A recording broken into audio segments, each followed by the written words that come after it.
2024년 1월 7일 예배를 하나님 앞에 드리겠습니다.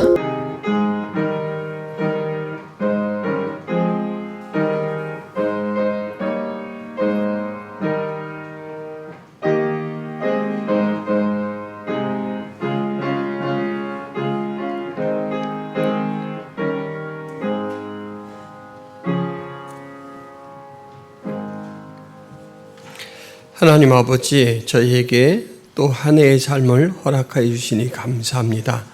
하나님 주신 생명으로 우리 하나님의 영광을 마음껏 찬양하는 복된 삶을 살게 하여 주옵소서. 오늘도 우리를 예배의 자리로 인도하셨사오니 우리의 전심으로 예배하게 하시고 우리가 예배하는 그 모든 내용을 기쁘게 연락하여 주옵소서. 예수 그리스도의 이름으로 기도하옵나이다.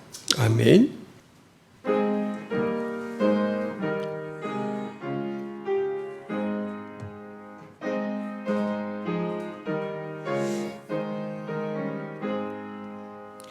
만복의 근원 하나님, 온 백성 찬송 드리고 저 천사여 찬송하세.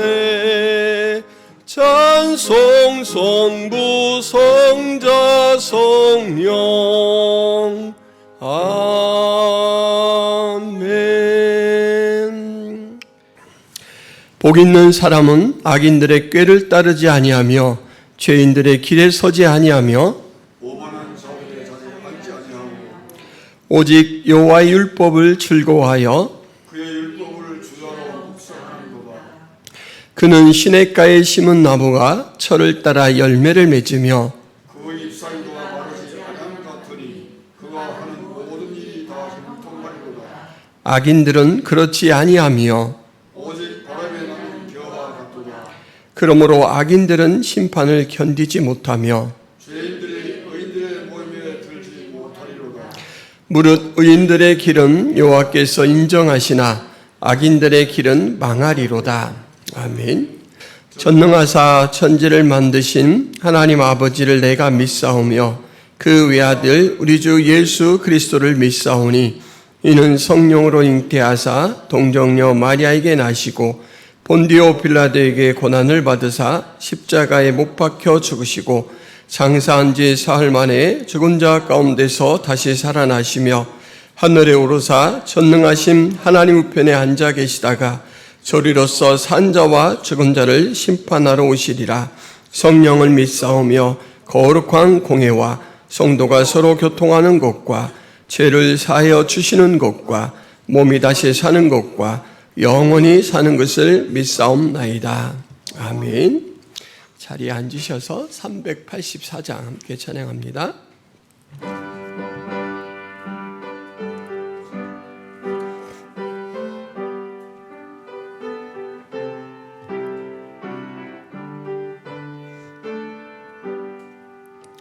나의 갈 길 다가도록 예수 인도하시니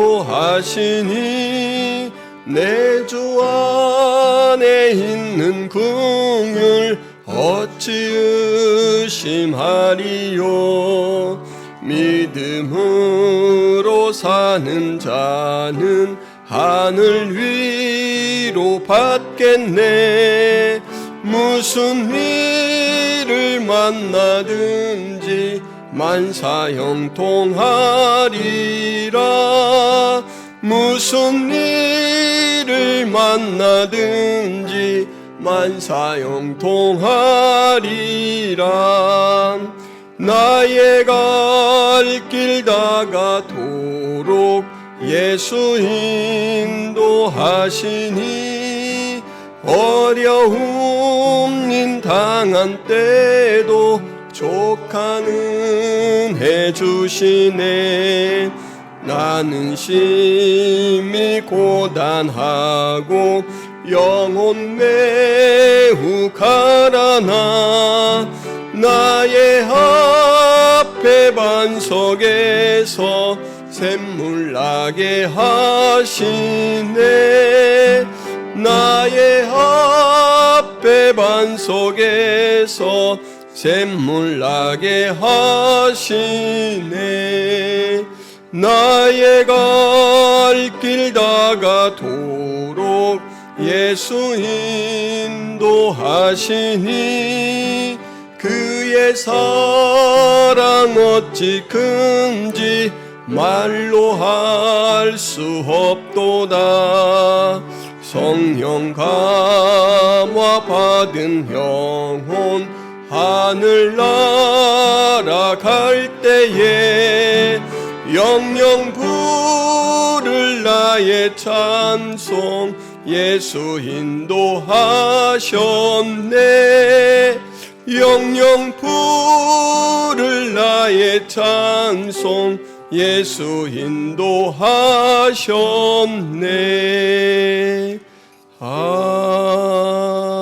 아멘. 거룩하시고 전지전능하신 하나님 아버지,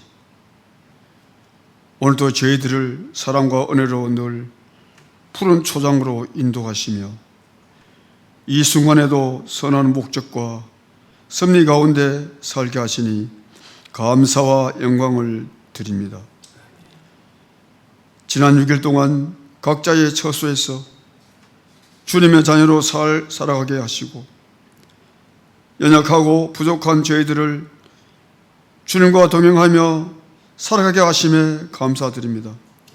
주님 앞에서 살면서 어리석고 부족하며 주님의 뜻대로 살지 못했음을 늘 주님의 은혜로 용서하여 주옵소서. 오늘 성화교회를 예배 드리시는 모든 성도님들 마음에 주님의 사랑과 은혜가 넘치게 하옵소서. 김포 성화교회가 이곳에 복음의 뿌리가 되게 하시옵고 또 이곳에 많은 형제자매 성도님들을 복된 소식을 듣고 주님을 믿는 성도들이 생명의 복을 허락해 주시옵소서. 하나님 아버지, 이 시간 말씀을 선포하시는 목사님을 늘 성령 충만한 종으로 세워주시고 사모님 늘 함께해 주시옵소서. 이 모든 것을 감사드리며 부족한 죄인 예수님의 이름으로 감사기도 드리옵나이다. 아멘. 교회 소식을 말씀드리겠습니다. 김포 성화교에 오신 모든 성도님들을 예수님의 이름으로 축복하고 환영합니다. 올해 교회 표어는 예수로 충만한 교회입니다. 교회의 본질은 예수로만 바로잡히고 또 예수가 충만할 때 우리가 바른 삶을 살 수가 있어서 올해 표어를 예수로 충만한 교회로 정했습니다. 오후 시간에 소그룹 모임을 합니다. 그리고 성경 통독을 위한 성경 문제풀이, 매일매일 성경을 한 장씩 읽고 본문과 관계된 문제에 대한 답을 기록해서 주일에 헌금함에 내어주시기를 바랍니다. 모세 오경까지 끝난 부분들은 빠진 부분들을 잘 채워서 내어주시기를 바랍니다. 시상하도록 하겠습니다. 그리고 교회 달력 필요하신 분들은 더 가져가시기 바랍니다. 천사 노인 요양원 방문이 1월 12일 금요일에 있습니다. 새 가정 기도 제목을 뒤에 용지가 비치되어 있으니까 가져가셔서 기록해서 언제든지 제출해 주시기를 바랍니다. 김포 성화교회가 후원하는 이길 한마음 선교사님, 김경민 목향이 선교사님 위해서 기도해 주시기를 바랍니다. 김포 성화교회 예배는 유튜브 창에 김포 성화교회를 검색하시면 언제든지 함께 하실 수가 있습니다. 이상입니다.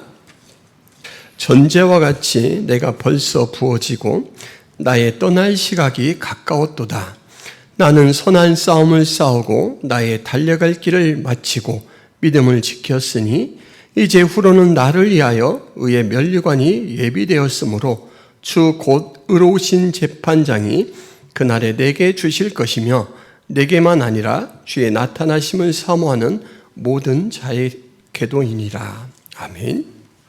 지난주 김포 성화교회 점심 메뉴가 뭔지 아십니까? 잘 모르시죠? 굴찜이었습니다. 이 시골에 볼 일이 있어 내려갔는데 마침 그곳이 굴 생산지와 가깝고 또 겨울은 굴을 먹는 제철 아니겠습니까? 그래서 2자루를 사왔습니다. 요즘 아내를 보면 맛있는 것만 만나면 어떻게 하면 교회 점심 식탁에 올릴까 이런 생각부터 합니다. 참 제가 보기에도 기특해졌습니다. 그런데 여러분, 지난주 제가 굴을 까는 모습을 본 사람들은 혹시 이런 생각을 하지 않았을까 제가 추측해 보았습니다. 야, 우리 목사님은 굴까기의 달인 같다. 예, 맞습니까? 예, 표정을 보니까 거기까지는 아닌 것 같아요. 예, 적어도 경험은 많은 것 같다. 이렇게 생각할 수 있었을 것입니다. 그런데 사실 저도 굴을 많이 까보지 않았습니다. 저희 집도 무주 아주 촌이라서 바닷가 음식에는 익숙하지가 않습니다. 그럼에도 불구하고 교우들이 드시는 그 속도에 맞춰 제가 잘 굴을 까드릴 수 있었던 것은 바로 장모님께 하사받은 이 칼 덕분입니다. 보이십니까? 이 칼. 이 칼은 멀리서 봐도 참 짜리몽땅하죠. 이 칼은 칼날도 그렇고 칼자루도 그렇고 애매모호합니다. 이렇게 제가 이렇게 해도 다치지 않아요. 날이 전혀 서 있지 않습니다. 그래서 이 칼은 어떻게 보면 무늬만 칼이고 칼의 기능이 전혀 없어요. 그죠? 이렇게 갖고 손 안에도 들어가잖아요. 이런 칼로 뭘 하겠습니까?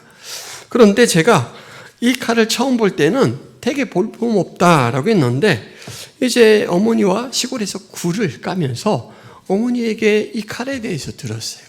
이 칼은 굴까기 전용으로 만들어진 칼입니다.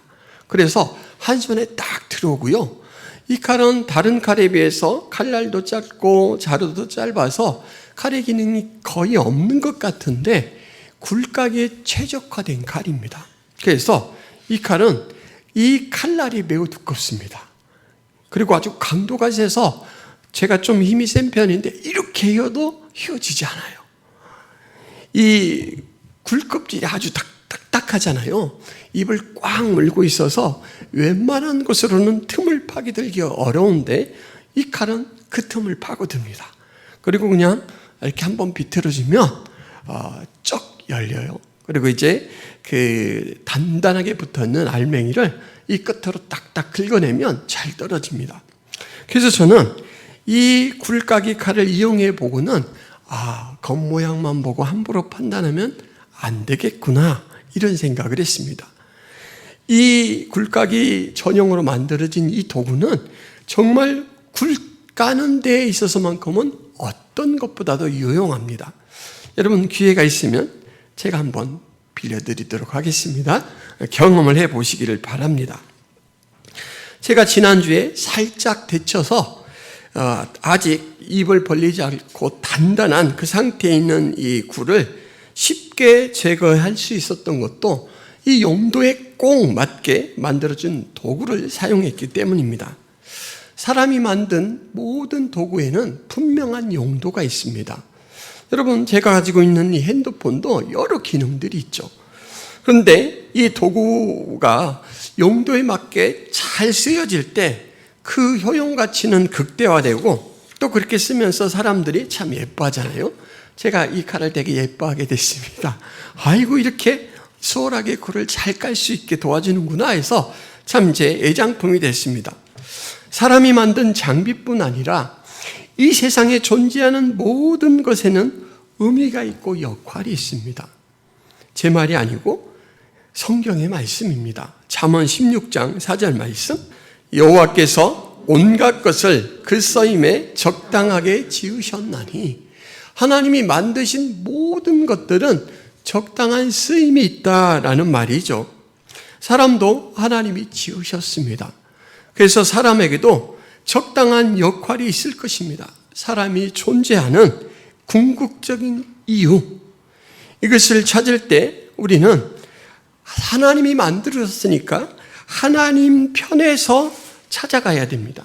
다시 말해서 사람의 역할은 여러 사람들이 생각해서 이게 가장 고상하다라고 의미를 부여하는 것이 아니라 만드신 하나님께서 가지신 뜻을 발견하는 것, 그것이 사람의 참된 이제 존재의 의미다라는 것이죠. 두 구절을 제가 한번 읽어보도록 하겠습니다. 이 백성은 내가 나를 위하여 지었나니 나를 찬송하게 하려 함이니라. 하나님께서 하나님을 위하여 지으셨는데 그 목적이 뭐냐면 하나님을 찬송하게 하려는 것이다. 그 기쁘신 뜻대로 우리를 예정하사 예수 그리스도로 말미암아 자기의 아들들이 되게 하셨으니 이는 그가 사랑하시는 자 안에서 우리에게 거저 주시는 바 그의 은혜의 영광을 찬송하게 하려는 것이니라. 구약 성경에서는 하나님을 찬송하게, 그리고 신약 성경에서는 하나님의 은혜를, 그 영광을 찬송하게 하려는 것이 사람을 만든 목적이다, 이렇게 기술하고 있습니다. 하나님의 은혜, 똑같이 하나님을 찬양하는 거죠. 하나님과 하나님의 은혜에 대해 찬송하는 것이 사람의 역할, 다른 말로 하자면 임무입니다. 그러면 여러분, 밥 먹고 노래만 하며 살아야 될까요? 만약에 그래야 한다면 제가 참 불리합니다. 왜냐하면 제가 음악성이 없어서 노래는 자신이 없거든요. 그런데 성경에서 찬송을 의미하는 이 단어들은 음악 활동을 지칭하는 것이 아니라 삶의 태도를 함축하는 말입니다. 바라크라는 히브리어가 이제 찬송이라는 뜻을 나타내는 아주 대표적인 단어입니다. 이 기본 의미는 무릎을 꿇다, 그리고 꿇어 엎드려 절하다입니다. 무릎을 꿇다, 태도죠. 꿇어 엎드려 절하다, 이것도 태도입니다. 테힐라라는 말이 있습니다. 드러나게 하다, 찬양하다. 그러니까 하나님의 존재를, 하나님은 초월자이셔서 드러나지 않잖아요. 그러니까 역사 가운데, 우리의 삶 가운데 드러나게 하는 것, 이게 찬양이라는 거예요. 야다라는 말은 던지다, 감사하다라는 말입니다. 하나님이 하신 일을 탁 선포한다, 이 말이 던지다라는 말이잖아요. 돌 맞으라고 던지는 게 아니고 온 세상 사람들이 알 수 있도록 탁 던지는 거예요. 감사합니다, 이렇게 선포하는 겁니다. 이것이 찬양이에요. 그래서 말로써 이 가사를, 리듬을 타서 곡절을 읊조리는 가운데 하는 그것뿐만 아니라 찬양은 우리의 모든 요소로 하나님을 드러내는 것, 하나님 앞에 바른 태도를 취하는 것, 이것이 바로 찬송, 찬양입니다.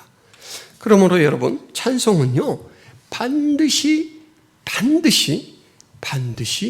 관계가 전제됩니다. 알지도 못하는 대상을 어떻게 찬양합니까? 그렇죠? 찬양이라는 것은 그 대상을 먼저는 알아야 합니다. 그리고 이제 교감 속에서 그 대상에 대한 느낌, 감정도 생기죠. 그러고 난 다음에 그 이해와 감정을 바탕으로 반응하는 것이 찬송입니다. 우리 요즘 젊은 세대들, 아주 젊은 세대들을 MZ세대라고 하죠. 이 세대들이 잘 사용하는 단어 중에 리스펙트가 있습니다. 이 말은 존경하다 또는 존중하다라는 말입니다. 이것도 일종의 찬양이라고 할 수 있죠. 대상을, 야, 나는 되게 너를 존경해 라고 높이잖아요. 함께 길에 가던 친구가 갑자기 어깨를 탁 치면서 야, 리스펙 이렇게 얘기해요. 그러면 만약에 제게 어떤 친구가 그랬으면 제가 어떻게 반응할까요? 쑥스러워하면서 뭐가 이렇게 하지 않을까요? 그러니까 나의 어떤 점이 과연 너에게 존경할 그런 만큼의 것으로 재인식이 됐느냐라고 묻는 말입니다. 뭐가? 그러니까 이 존경이라는 이 말 속에는 인격을 존경한다, 너의 훌륭한 인격을 존경한다, 내가 가지고 있는 사상을 존경한다, 내가 가지고 있는 철학을 존경한다, 내가 보인 이 행동을 존경한다라고 하는 내용이 있습니다. 이 내용이 바로 우리가 이해하는 부분이고 느끼는 부분이죠. 그래서 존경, 찬양을 위해서는 기본적으로 이해와 느낌이 기본 바탕이 되어야 됩니다. 그러니까 찬송할 수 있는 존재는 먼저 하나님과 교제를 하고 있는 존재라고 해도 과언이 아닙니다. 찬양은 오직 하나님과의 교제 가운데 나오는 것입니다. 여러분 찬양하시기 바랍니다. 찬양한다라는 것 자체가 무한한 영광입니다. 왜냐하면 하나님께서 나를 만나주신 거잖아요. 나에게 하나님께서 자신을 드러내 보여주셨고 교제를 통해서 내가 하나님을 느끼도록 만들었습니다.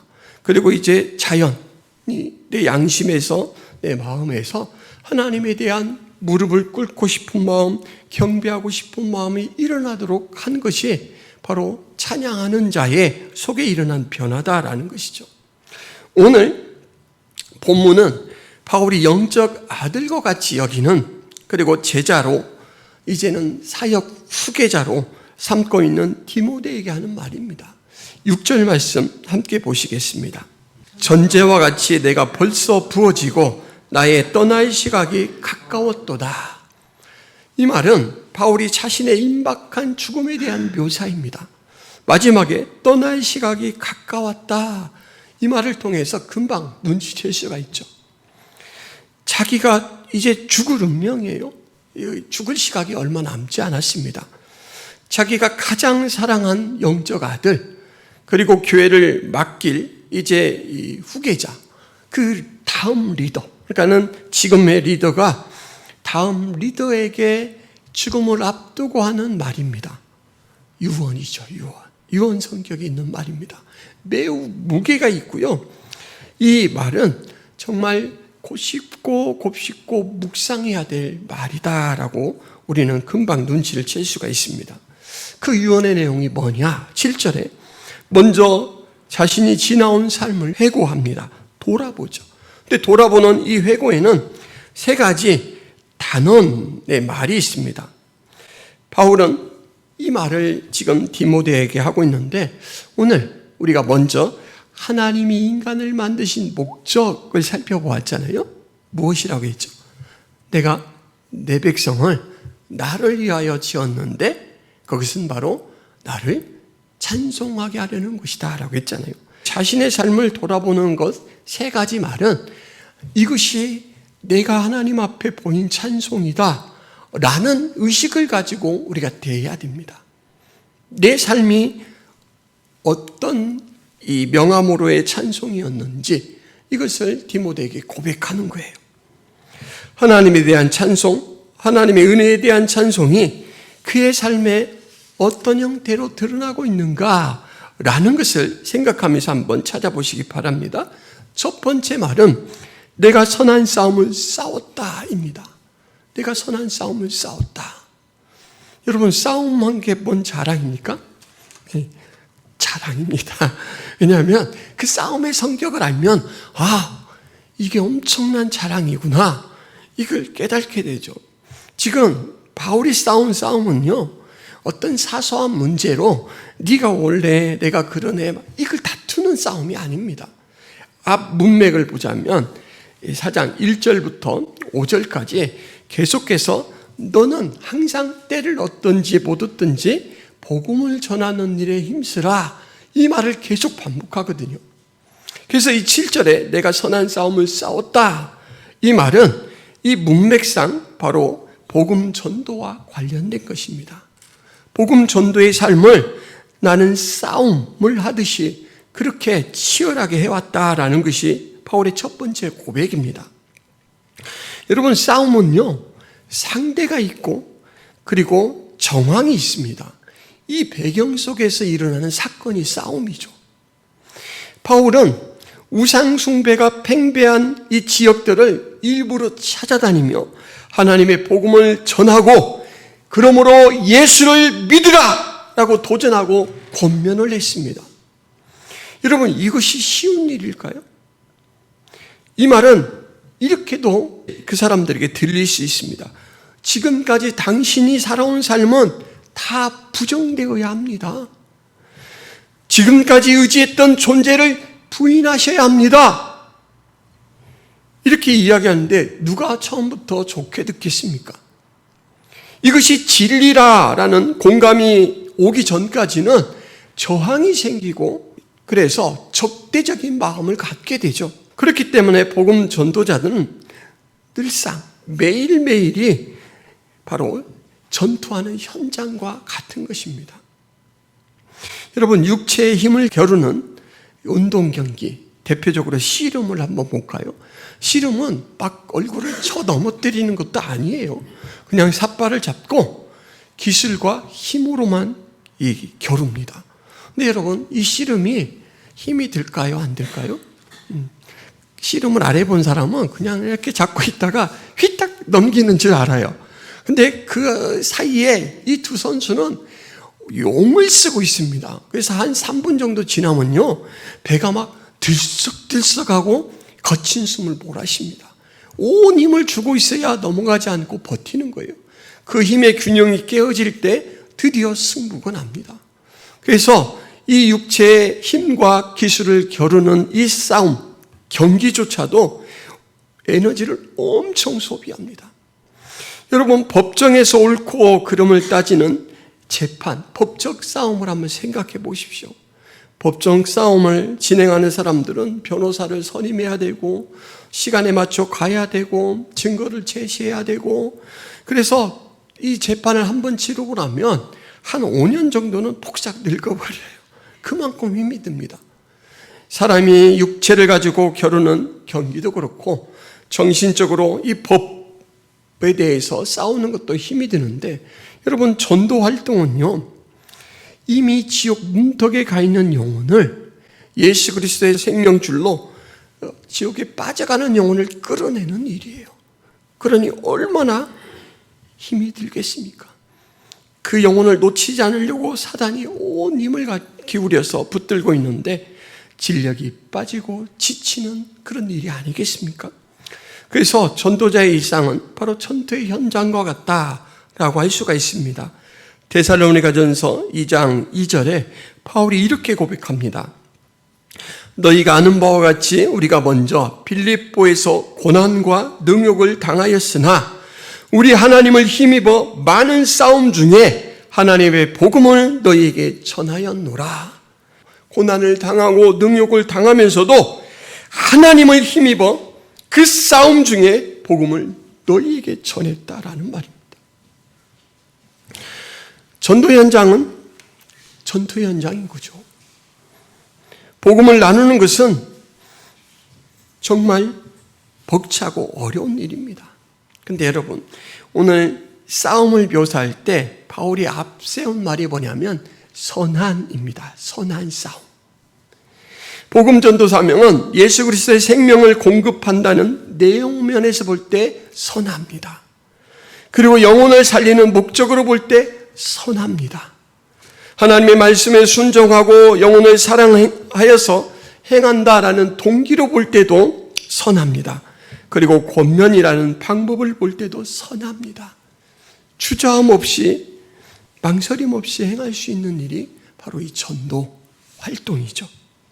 두 번째로 단언하는 말은 내가 달려갈 길을 마쳤다입니다. 이제야 비로소 나는 다 달려왔다 이렇게 말해요. 좀 전까지 나는 달리는 자였습니다. 달리는 자.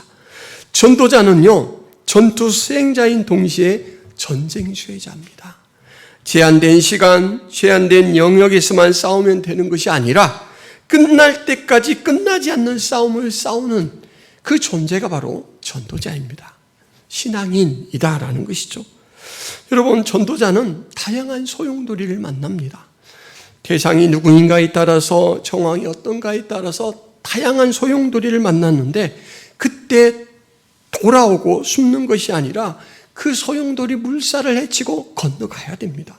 왜냐하면 하나님께서 제시한 목적지가 분명히 있기 때문에 건너가야 돼요. 절대로 멈추지 못하는 그 길을 떠난 사람이 전도자이고 신앙인입니다. 복음 전도의 삶은 휴전도 종전도 없는 싸움과 같습니다.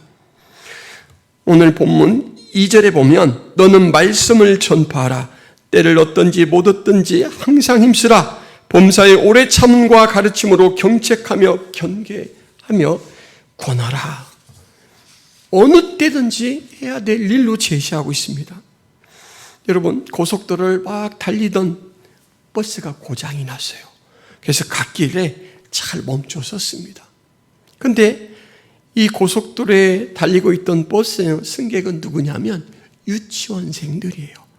선생님은 1명인데 유치원생은 45명이에요. 자, 이 아이들이 이제부터 멈춰있는 버스에서 막 여러 가지 주문을 해요. 선생님, 오줌 마려워요. 오줌을 누이야죠. 선생님이 한 놈을 데리고 오줌을 누이러 갓길로 갔는데 다른 놈도 오줌을 누고 싶어서 쓱 나가버렸어요. 근데 이 아이가 분별이 없잖아요. 갓길로 가는 게 아니라 저기 중앙분리대 그 세멘트에다가 오줌을 누고 싶어가지고 그리 주춤주춤 걸어가는 거예요. 지금 그 넓고 넓은 고속도로에 차 한 대가 보이지 않아요. 다 뚫려 있어요. 여러분, 이 선생님은 차가 없으니까 잘 싸고 와라 이러고 안심할 수 있을까요? 그냥 할 수 있는 대로 소리를 꽥 지르겠죠. 아마 돼지 멱다는 소리가 나올 거예요. 야, 누구야? 또 큰일 날라고. 그러면서 막 이 아이는 너는 여기 꼭 있어야 돼? 그러고 막 달려갈 거예요. 여러분, 선생님이 자신이 지쳤다고 주저앉아서 아이고 될 대로 되라 이럴 수 있을까요? 못하죠. 이 고속도로라는 곳이 어떤 곳입니까? 차가 쌩쌩 달려서 보고도 피할 수 없는 그런 질주를 하는 곳입니다. 곧 언제 위험이 닥쳐서 내 제자가 죽을지 모르는데 넉넉고 나는 피곤하니까 네 맘대로 갔으니까 책임을 네가 져 이러고 있을 선생님은 없죠. 복음을 가진 사람이 복음을 가지지 않은 사람을 볼 때 그런 시각이어야 됩니다. 우리는 복음의 필요를 가지고 있는 사람들이 지금 고속도로에 서 있는 것처럼 위험하고 아주 절박한 순간이다 이걸 놓쳐서는 안 돼요. 바울은 그렇기 때문에 조금도 멈추지 않고 연속해서 달리고 달려왔습니다. 여러분, 복음 전도는요, 인생 전부를 걸고 치르는 경기와 같습니다. 그냥 우물쭈물 내 것 챙기면서 내 편리 챙기면서는 도저히 할 수 없는 일이에요. 누가복음 14장 27절에 누구든지 자기 십자가를 지고 나를 따르지 않는 자도 능히 내 제자가 되지 못하리라. 십자가를 진다는 것은 다 내어 맡기는 것입니다. 다 내어 맡기지 않고는 도저히 쫓을 수 없는 길이 제자의 길입니다. 예수님께서 뭐라고 이야기하냐면, 야, 망대를 세우려고 하는 사람이 계산을 해서 그 비용이 일이 진척되고 마칠 때까지 그 돈이 부족하지 않은가라는 것을 셈하고 나서야 시작하지 않겠느냐. 무슨 말이냐면 한 번 시작하고 나서는 멈출 수 없다라는 그 말씀을 하고 싶은 것입니다. 멈출 수 없는 길, 그래서 끝없이 달려가야 되는 길이 바로 복음 전도자의 길이죠. 세 번째 단어는 뭐냐면 내가 믿음을 지켰다입니다. 여러분, 세계적인 연주자는 종종 자기 악기를 가지고 세계 여러 곳으로 여행을 할 필요가 있습니다. 여러분, 악기를 어디다 둘까요? 하드케이스에 잘 싸서 화물 짐칸에 맡길까요? 보통 그렇게 안 맡깁니다. 이 연주자들은 비즈니스석을 활용하는데 악기도 당당하게 한 자리를 차지해요. 한 번 타보지도 못한 그 비즈니스석을 바이올린이 딱 차지하고 간다고 생각해 보세요. 여러분, 비행기에 이 비즈니스석에 바이올린을 딱 대고 가는데 그만 난기류가 많나. 비행기가 막 요동치는 거예요. 그리고 너무 이 난기류가 심해서 그냥 제 바이올린이 확 바닥에 내동댕이 쳤어요. 이 바닥에 내동댕이 쳐진 이 바이올린은 이제 난기류가 잡히고 나서 가서 이렇게 다가가서 딱 붙들고는 어디 깨진 데 없나 이렇게 보고는 다행이다. 깨지지 않고 그대로 있어서 다행이다 하고 딱 다시 옆에 모셔놓고 쿨쿨 이렇게 자면서 갈 수 있을까요? 어떻습니까, 여러분? 악기는 소리를 만들고 전달하는 도구입니다. 악기는 아무리 비싸고 좋아도 소리를 내지 못하고 소리를 전달할 수 없으면 더 이상 악기에 구실을 하지 못합니다. 나는 당장 비행기에서 내리면 이제 연주할 곳으로 달려가서 이 악기를 들고 연주를 해야 돼요. 그러면 이 연주자는 어떨까요? 이게 정말 이 케이스는 멀쩡한데 속도 멈들지 않고 그대로 있을까? 이걸 확인하고 싶겠죠. 그래서 할 수만 있으면 비행기에서 막 열어보고 싶고, 아니면 공항에 내리자마자 막 당장에 열어가지고 막 조율을 해볼 거예요. 그래서 소리가 잘 나면 아이고, 그때의 한숨을 쉴 거예요. 안도의 한숨이죠. 전도자에게 있어서 여러분, 믿음이 바로 악기에 있어서 소리와 같습니다. 아무리 겉이 화려해도 소리를 내지 못하면 악기는 이미 생명이 끝난 거예요. 수리되기 전까지 아무리 비싼 돈을 주고 샀더라도 이 고장난 악기는 하나의 장식품에 불과합니다. 만약에 전도자가 예수 그리스도에 대한 신뢰가 없다면 생명이 빠진 전도자입니다. 전도 활동을 하더라도 그것은 위선이기 쉽습니다. 그래서 요한계시록에 보면 이런 말씀이 있죠. 에베소 교회에 내가 내 행위와 수고와 내 인내를 알고 또 악한 자들을 용납하지 아니한 것과 자칭 사도라 하되 아닌 자들을 시험하여 그의 거짓된 것을 내가 드러낸 것과 또 내가 참고 내 이름을 위하여 견디고 게으르지 아니한 것을 아노라. 너 이것도 잘하고 저것도 잘하고 그때 그것도 참 잘했다, 이런 칭찬을 쫙 나열해요. 그런데 안타까워하면서 경고하는 한 가지가 있습니다. 그러나 너를 책망할 것이 있나니 너의 처음 사랑을 버렸느니라. 그 모든 것을 잘하고 있지만 사랑을 잃어버린 그 행위는 곧 인간적인 행동에 불과할 것이다 라는 거예요. 병들어 갈 것이다 라는 것입니다. 여러분, 전도자 그리고 신앙인의 동기도 동력도 예수 그리스도에 대한 사랑이어야 합니다. 그거 말고는 방법이 없습니다. 이 사랑은 항상 현재 진행형이어야 합니다. 바울은 이 세 가지를 단언합니다. 나는 선한 싸움을 싸웠다. 달려갈 길을 마쳤다. 믿음을 지켰다. 내 찬송은 하나님께서 받으시는 찬송이다. 나는 온몸으로 반응했고 하나님께서 내 영혼에 새겨주신 대로 이해한 대로 나는 소리를 내고 살아왔다 라는 것을 지금 이제 다음 리더인 디모데에게 하고 있는 것입니다. 바울은 항상 그리스도에 대한 사랑의 바탕에서 감사하며 복음을 전했습니다. 복음을 전해야 할 것으로 여기면서 한편으로는 그 복음은 자신이 누려야 할 은혜로 생각했습니다. 그래서 항상 자신이 복음 안에 머물도록 힘썼습니다. 복음의 영광을 잊지 않으려고 노력했습니다. 로마서 1장 16절에 내가 복음을 부끄러워하지 아니하노니 이 복음은 모든 믿는 자에게 구원을 주시는 하나님의 능력이 됨이라. 먼저는 유대인에게요 그리고 헬라인에게로다. 부끄러워하지 않다라는 말은 이 나라 어법으로는 자랑스러워할 만한 것이다 라는 것입니다. 복음은 내가 가장 자랑할 만한 것인데 이 복음은 모든 믿는 자에게 구원을 주시는 하나님의 능력이다. 나는 이 능력을 힘입어야 살아갈 수 있다라는 것을 새기고 또 새깁니다. 유대인이든지 헬라인이든지 이것은 모든 세계에 있는 사람을 다 아우르는 말입니다. 유대인은 이스라엘 사람이고 헬라인은 그 밖의 사람입니다. 누구든지 복음 안에서만 생명을 누릴 수 있다. 그래서 바울은 자신의 삶을 뒤돌아보는 회고 부분에서 바로 이 부분을 마지막에 고백했던 것입니다. 여러분, 저는 이 바울, 선한 싸움을 싸웠다, 달려갈 길을 다 마쳤다, 그리고 믿음을 지켰다, 이 고백을 들으면서 마치 이 봄날 바다 한가운데로 배를 타고 나가서 막 건져 올린 여러분 미더덕 아십니까?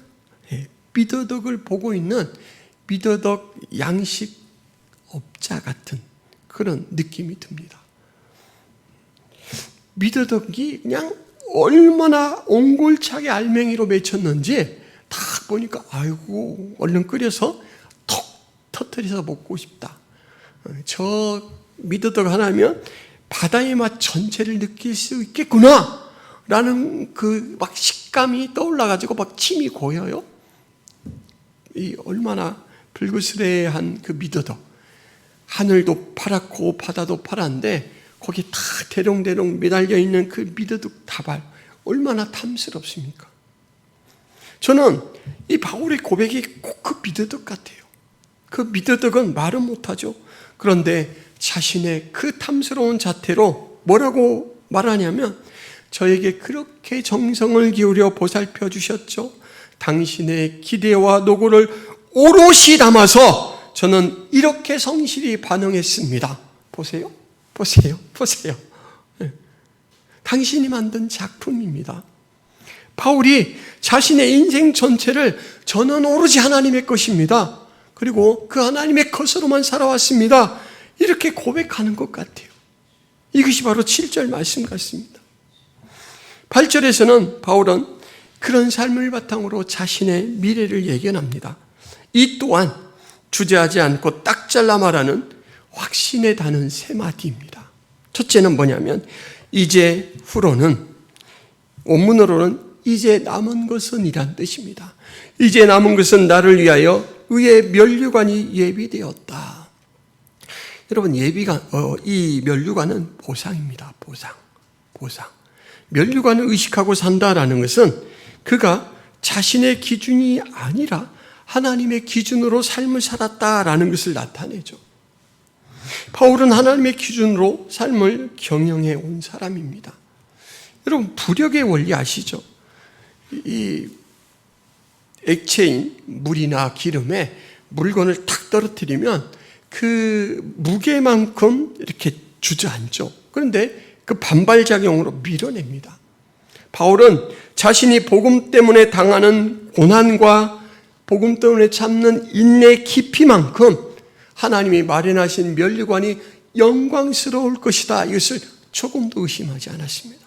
하나님, 제 삶에 걸어온 이 길만큼 하나님께서 저를 위하여 보상하실 면류관을 준비하고 있기 때문에 저는 이 길이 괴롭지 않습니다.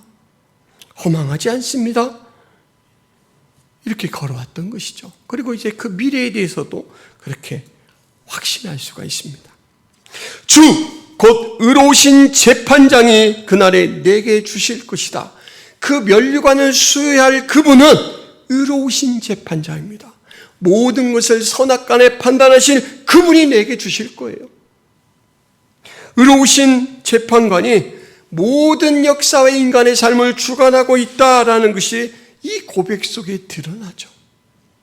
보이지 않지만 역사를 주관하시는 분은 하나님이시다라는 의식이 있기 때문에 그가 만나는 대상이 누구든지 그가 처한 상황이었다든지 바울은 믿음이 흔들리지 않습니다. 주의 나타나심을 사모하는 모든 자에게도 의의 면류관이 예비되고 그날의 재판장이 주실 것이다. 여러분, 이 부분을 말하기 위해서 앞에 회고도 했고 이 예고도 했습니다. 디모데가 듣고 있잖아요. 디모데가 그냥 자기는 그렇게 살아왔고 그냥 나는 이렇게 확신해 하고 가면 되잖아요. 그런데 힘을 주어서 그 말을 해요. 일부러 그 말을 합니다. 그 말을 하는 이유는 디모데야, 명심해라 라는 것이죠. 네가 꼭 알아야 된다. 네가 들어야 된다 라는 것이죠. 나는 나를 만족시키는 삶이 아니라 하나님을 만족시키는 삶을 살아왔다 라는 거예요. 선한 싸움을 싸우고 나의 달려갈 길을 바치고 믿음을 지키는 것으로 내 몫의 찬송을 다했다. 그래서 나는 나에게 예비된 면류관이 있다. 디모데야, 이제는 내 차례다. 이 말인 것이죠. 여기 계신 여러분들, 그 디모데에 여러분들의 이름이 자연스럽게 치환될 수 있다는 것을 믿으시기 바랍니다. 누구야? 이제는 내 몫이다. 너도 나처럼 하나님이 기뻐하시는 찬송의 삶을 살아라. 그리고 그 찬송 끝에 하나님 주시는 면류관으로 너는 그 기쁨을 만끽해라 라는 것이죠. 여러분, 이 인터넷에 신앙이라는 이 단어를 쳐서 그 뜻을 찾으면 이렇게 정의를 내립니다. 믿음의 대상을 굳게 믿고 그의 가르침을 지키며 이를 따르는 일. 맞죠? 신앙. 그런데 여러분, 네이버 지식백과에 그것을 딱 쳐서 찾으면 교회 용어 사전에 이런 정의 다음에 이런 낱말 설명에 덧붙이는 부분이 있습니다. 올바른 표현 이래가지고 점점하고 신앙을 가지다가 아니라 신앙이 생기다가 맞다. 뭔 말입니까? 신앙을 갖다는 내가 주체적으로 갖는 거예요. 주활동이 사람이 중심입니다. 신앙은 자기가 갖는 게 아니다라는 거예요. 신앙은 내가 의지를 가지고 취할 수 있는 게 아니에요. 신앙은 하나님이 은혜로 주셔야 생기는 것입니다. 와야 갖게 되는 거예요. 그러므로 여러분, 신앙의 상황, 믿는 가운데 있다라는 것은 하나님의 선물을 받았다라는 말입니다. 하나님의 선물을 받은 사람이 신앙인인 것입니다. 이미 여러분들은 하나님의 엄청난 사랑의 소유자입니다. 지난주 장인어른의 장례를 치를 뻔했습니다. 잘 아시죠? 2주 전에 집에서 쓰러져서 병원에 갔는데 쓰러져서 혹이 난 머리보다 의사 선생님이 집중하는 것은 심장이에요. 그 수치를 볼 때 심근경색이 왔다라고 이제 생각해서 막 시술을 해봤는데 혈관은 말짱해요. 그러니까 심근염이다. 이게 더 심각하대요. 그래서 막 강심제를 투여하고 치료를 하는데 심장 기능이 17%밖에 기능을 못한대요. 그리고 심장 기능이 약해져서 신장 기능도 거의 정지 상태라서 이제는 오줌도 안 나온대요. 설명을 가만히 들어보니까 적극적인 치료가 이루어지는 것이 아니라 연명 정도 상태예요. 의사 선생님도 정확하게 어떤 병인지를 몰라요. 그래서 그냥 대충 써보는 거예요. 그리고 이제 호흡기를 달고 있는 사람보다 상태가 나쁘다라고 말해요. 그래서 저희들이 덜컥 걱정이 생겼죠. 아버님이 물을 마시다가 사례가 걸려서 기도로 물이 내려갈 뻔했대요. 근데 저희 아버님은 폐가 한쪽밖에 기능이 없습니다. 그러니 의사 선생님들이 볼 때 그 폐가 이제 물이 폐로 넘어가면 바로 폐렴이 생기잖아요. 그래서 수분 공급은 이제는 수액으로만 한다. 그래서 입으로 이 수분을 공급하지 않기 시작했습니다. 여러분, 입이 마르니까 혓바닥이 말려서 막 갈라지려고 그래요. 잠깐 면회를 시켜주는 모습을 보면 아버님의 상태는 점점 악화돼요. 저희 아버님은 나는 집에 가서 죽고 싶다. 제발 퇴원 좀 시켜다오. 이렇게 막 소원을 노래처럼 하셔요. 그래서 의사 선생님하고 상의를 하면 앰뷸런스를 타고 이동하는 중에도 사망하실 수 있습니다. 곧 죽게 생겼다는데 어떻게 아버님을 퇴원시켜요? 그래서 또 망설이고. 근데 점점 이제는 임종의 증상들이 나타나요. 손발은 아주 얼음덩이처럼 차가워지고요. 눈은 더 이상 뜨지 못하고 몸은 붓기 시작합니다. 상태가 최악이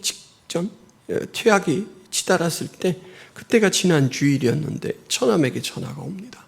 아무래도 오늘 밤을 넘기지 못할 것 같다고까지 얘기를 한대요.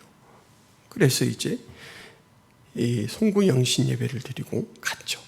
그리고는 가족끼리 의논을 해서 마지막 아버님의 소원이니까 퇴원을 시켜드리자.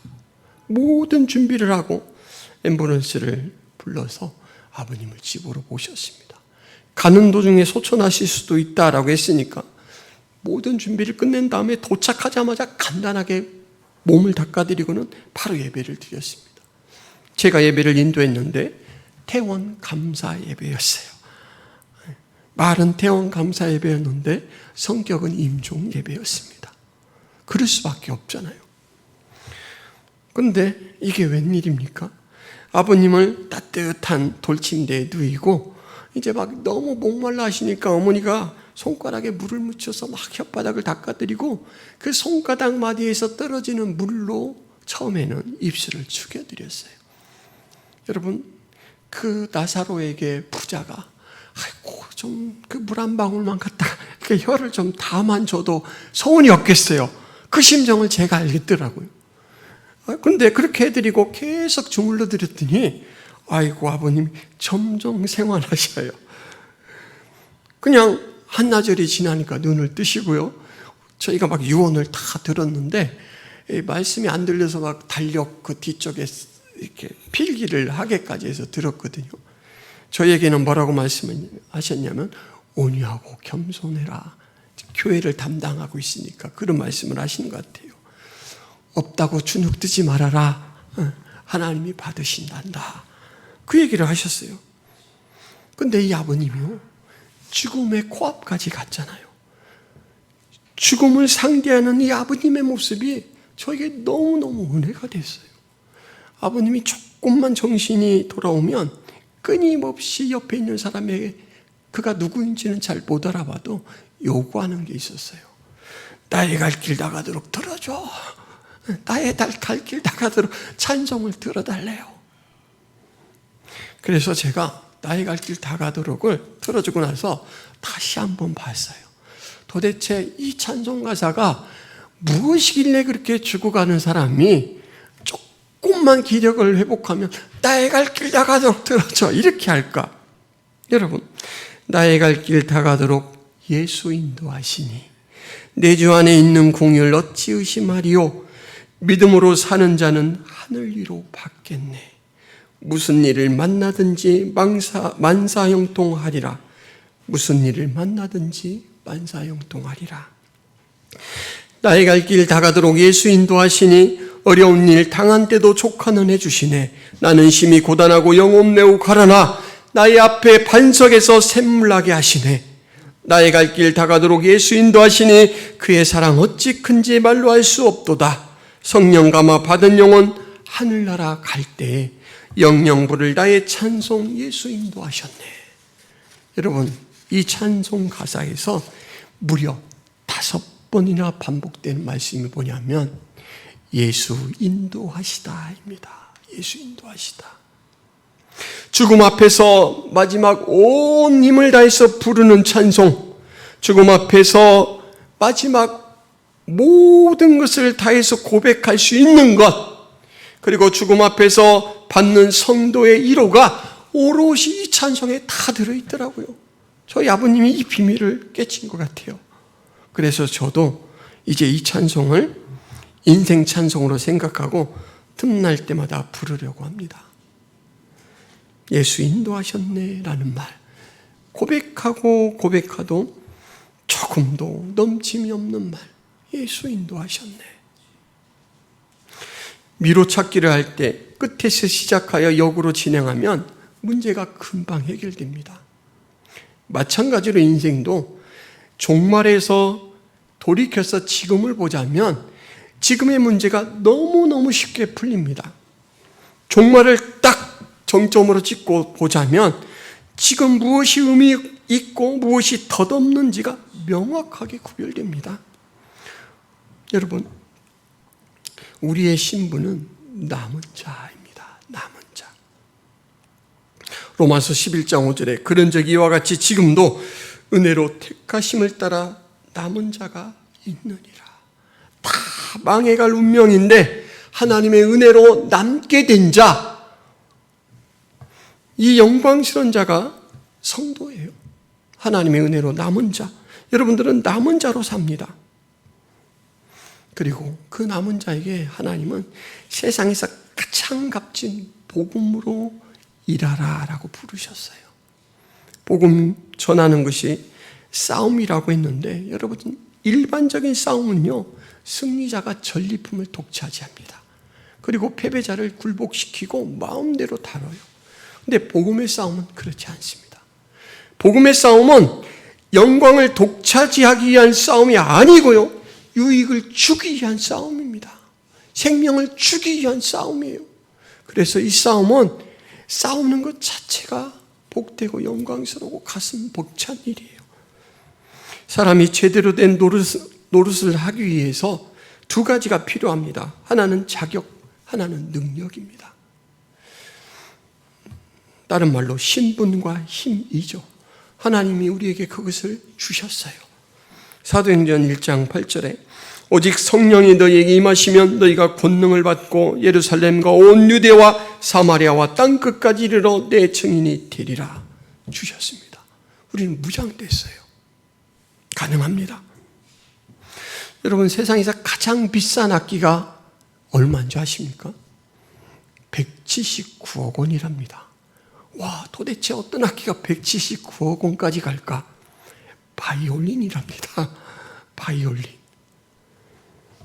구경하고 싶죠. 근데 저는 그 가격 때문에 놀란 게 아니라 그 악기를 소개하는 전문가의 그 말이 참 인상적이고 놀라웠습니다. 바이올린은요, 오래될수록 연주를 많이 할수록 그 가치가 높아지는 것 아세요? 세월이 덧입혀질수록 가치가 높아집니다. 그러면서 뭐에 비유하냐면 골다공증 환자에 비유해요. 골다공증이 될수록 가치가 올라갑니다. 그러면서 이렇게 설명해요. 바이올린은 현을 긁어서 소리를 만들고 자체 울림통으로 그것을 전달하는 악기입니다. 세월이 가면 갈수록 목재의 수분이 날아가고 뼈대가 가벼워져서 현으로 만든 생성한 이 소리를 이 울림통이 보다 온전하게 전합니다. 그래서 가치가 높아진다는 거예요. 여러분, 저는 이 말을 듣고 무릎을 탁 칠 만한 깨달음이 생겼어요. 사람도 그렇죠. 자기를 비우고 비울 때 하나님의 소리가 온전히 나를 통해서 울림이 되어 나와요. 바울은 자신의 죽음을 6절에 뭐라고 표현했습니까? 전제와 같이 때가 벌써 부어졌다라고 말해요. 전제는요, 구약의 제사에서 이제 짐승을 잡아서 드릴 때 마지막으로 첨가하는 이 포도주나 기름입니다. 그러니까는 제물을 마련해 놓고 그것이 하나님 앞에 완성된 제물이 되도록 가미를 하는 거예요. 향을 가미하고 맛을 가미하는 겁니다. 바울은 자기의 죽음을 하나님 앞에 드리는 제사로 인식했습니다. 찬송하는 사명을 다하며 살아온 성도의 죽음은 여러분, 뼈에 새기시기 바랍니다. 찬란한 죽음입니다. 성도의 죽음은 찬란한 죽음이에요. 하나님께서 경건한 자들의 죽음을 귀하게 여기신다, 소중하게 여기신다라고 말했습니다. 성도는 죽음조차도 찬란한 사람이 됐어요. 그 사랑으로 여러분들이 하나님 앞에 용납이 됐습니다. 그리고 그 용납받은 자에게 하나님은 잠잠히 말씀하십니다. 너희가 너희의 삶으로 나를 자랑해 주지 않으련 나는 너희의 입을 통해서 세상 가운데 드러나기를 원한다. 너희의 삶을 통해서 내 존재가 증명되기를 원한다. 여러분, 2024년 김포성화교회 표회가 뭐라고요? 예수로 충만한 삶입니다. 하는 것이 아니고 되는 것에 초점이 맞춰져 있습니다. 지뢰 때는요, 그 원리가 한쪽에 가해진 힘만큼 그 지렛대 끝에도 같은 힘을 감당할 수 있는 능력이 생깁니다. 예수 그리스도로 충만해진, 다시 말해서 된 삶이 완성되면 하는 삶도 수월하게 할 수가 있습니다. 봉사하는 삶, 예배하는 삶, 섬기는 삶, 증거하는 삶, 이것도 수월하게 할 수가 있습니다. 여러분, 2024년 여러분들의 삶에 예수로 충만해지시기를 바랍니다. 진리가 충만하신 분, 만물의 충만이 되신 예수님, 그 예수님으로 충만해지면 여러분 모든 것을 갖게 되는 것입니다. 기도하겠습니다. 하나님 아버지, 바울이 자신의 삶을 회고하고 자신의 영원한 미래를 바라보며 확신하며 예견한 그 사실로 이제 다음 리더인 디모데를 격려하는 그 모습을 저희들이 봅니다. 저희들이 받는 격려고 저희들이 받는 도전인 것을 잊지 않도록 도와주옵소서. 예수 충만한 삶으로 저희도 온전히 하나님을 찬송하는 그 삶을 옹골차게 살아갈 수 있도록 도와주옵소서. 이를 위하여 성령의 도우심을 구하오니 날마다 찾아와 주셔서 저희를 인도하여 주옵소서. 예수 그리스도의 이름으로 기도하옵나이다. 아멘. 다 같이 일어나셔서 주님 다시 오실 때까지 찬양합니다.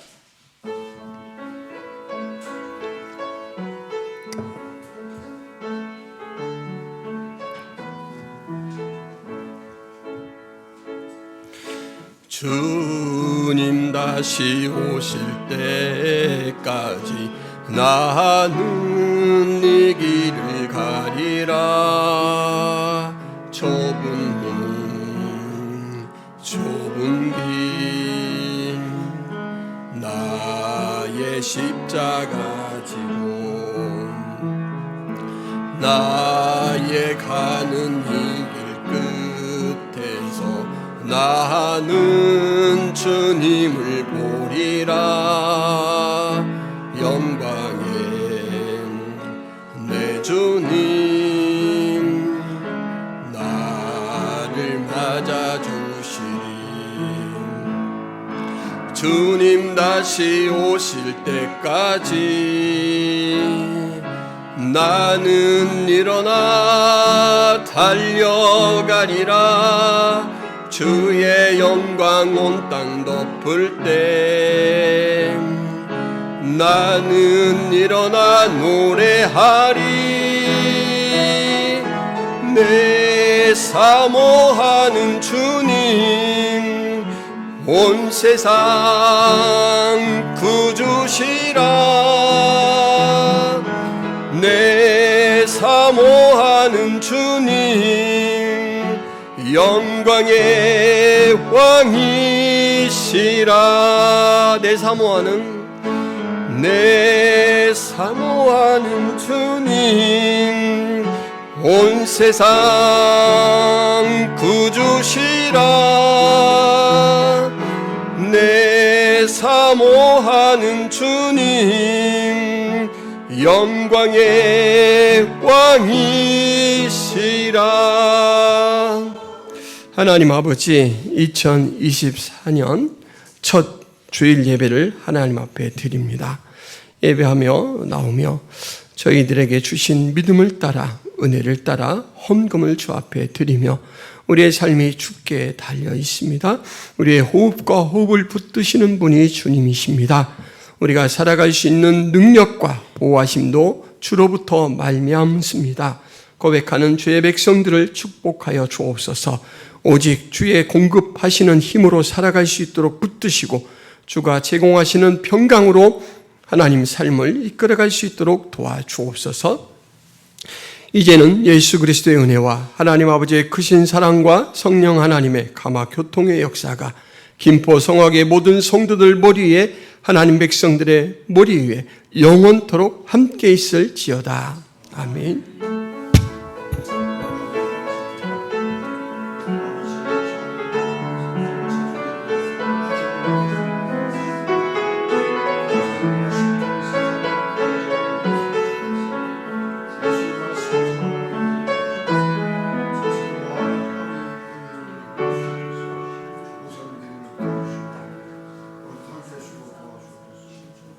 감사합니다.